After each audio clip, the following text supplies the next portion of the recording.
Good morning, everybody.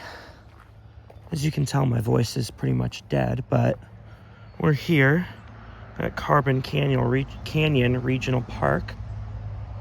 Right now I'm parked all the way over here on this eastern side, and I'm just going to do the whole loop today. I don't know if I'm going to go all the way down to this Redwoods area. Haven't decided yet. Considering it, I was potentially going to go check out another spot today, but I'm undecided because it took me longer to get in here than I thought, because I didn't realize that it didn't open until 11. Not 11. Why did I say 11? I didn't realize it didn't open until 7. So I think my plan now is to A, get away from this road so I can hear stuff, and B, just keep moving, look for what I can find, and hope I can pull some stuff out. This is my first time really birding since spring migration / breeding season is fully kicked in, so hopefully I'll have some at least semi-decent luck. But we'll have to find out. Already there's a lot of good stuff calling right now. But all the way over there, I'm going to get video of him. There's a yellow-breasted chat that's up singing on standing on an outpost, on a post, or sitting on a post.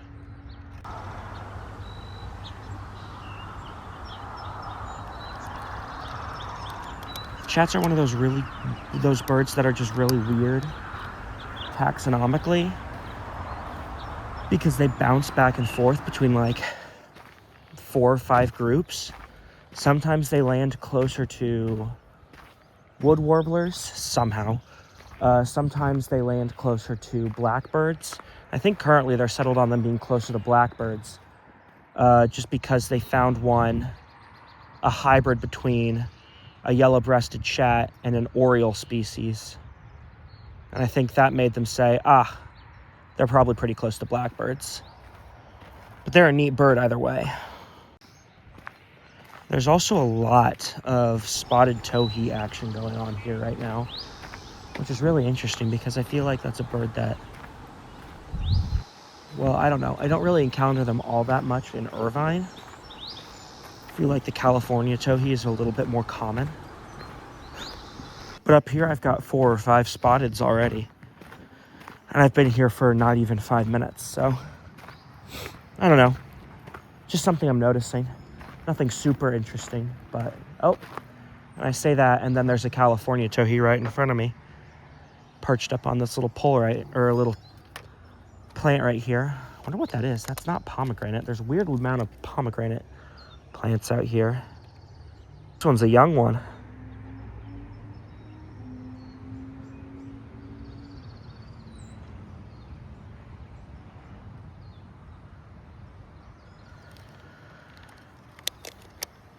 Interesting. I'm going to iNaturalist this plant to see what he's on, just because I can get a little bit more of a wider ecological understanding of that species.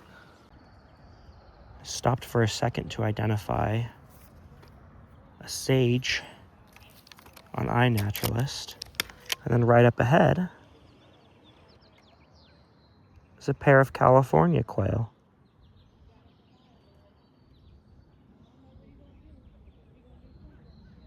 I can also hear joggers or bikers coming down the trail, so I'm going to have to shut it and cut it real quick.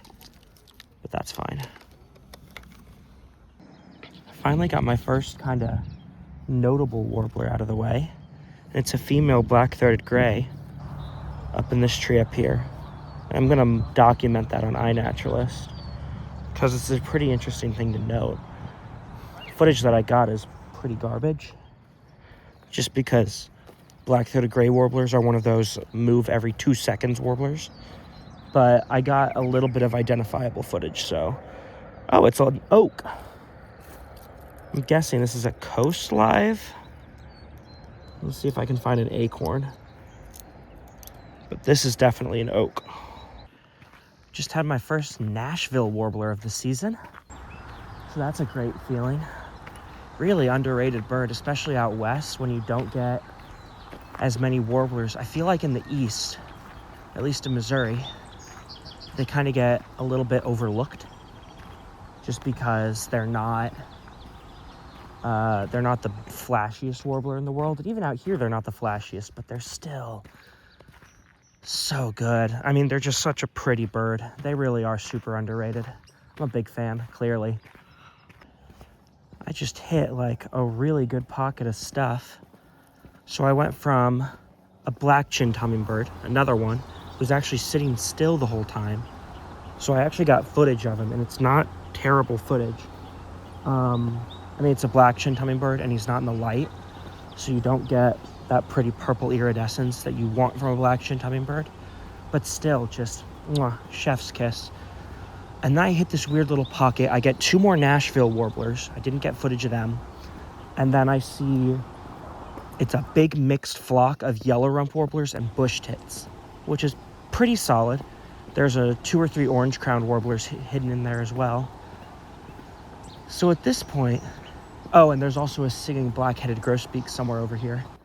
And at this point, I think I've gotten almost every warbler species except Townsend's, which we'll get figured out hopefully soon. Okay, finally. So, in the last little bit, I've gotten ash-throated flycatcher, which is the first time in a couple years now that I've gotten halfway decent looks at one. Actually, the ash-throated flycatcher is really the big one. That's the big thing that I've seen that I haven't really gotten all that much prior to this, and I actually got footage of it. And now I'm in this weird, crazy little redwood grove. And the crazy part about it is that it is genuinely redwood. Now, it's planted, of course. But still, this is really cool.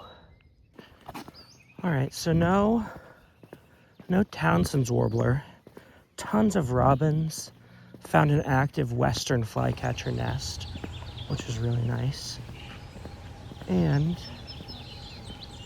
while I'm walking out, I got a California thrasher and about a dozen cliff swallows, because I think there's a lake somewhere like just up over the ridge on my left here, because there's a dam over here, and I think I'll be able to show it once we get there.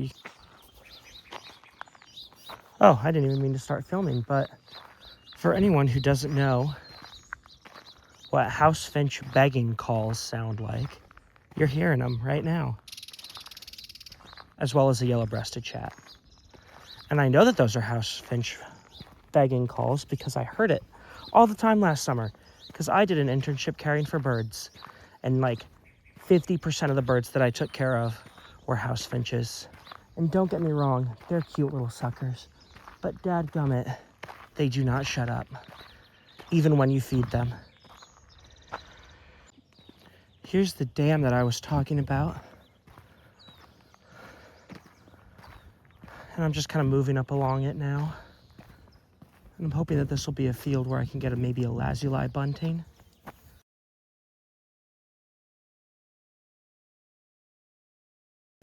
I just had an experience with what was probably the most cooperative killdeer I've ever seen in my entire life. Just kind of sat there. Let himself be photographed by moi.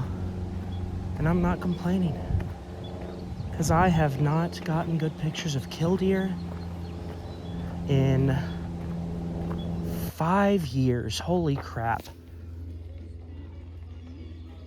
That's absurd.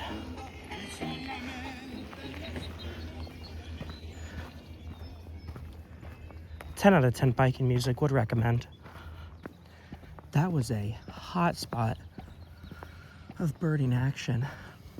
First there was a palm warbler, which is not expected, rare, flagged, whatever you want to say, which I did get footage of.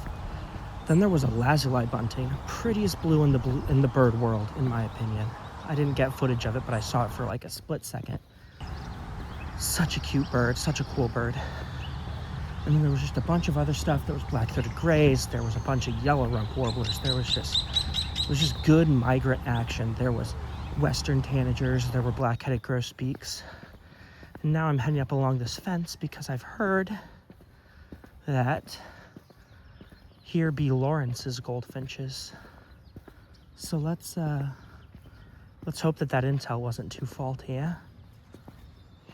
Intel was spot on. I just had a male and female Lawrence's goldfinch do a full circle around me. Oh, there they go.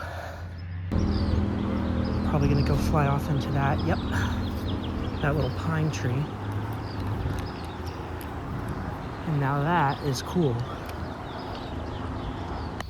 So there were definitely at least 4 Lawrences, because at one point I had the male and female fly around me. As far as I know, female Lawrence's goldfinches don't sing, and I had 2 males in sight and another male singing behind me, so that counts out to 4. That counts out to 4. 3 males and 1 female. And I think I can pretty safely justify that. All right, I'm returning to the parking lot to my car now. Really, really, really good day today. One of my best days of birding in a while.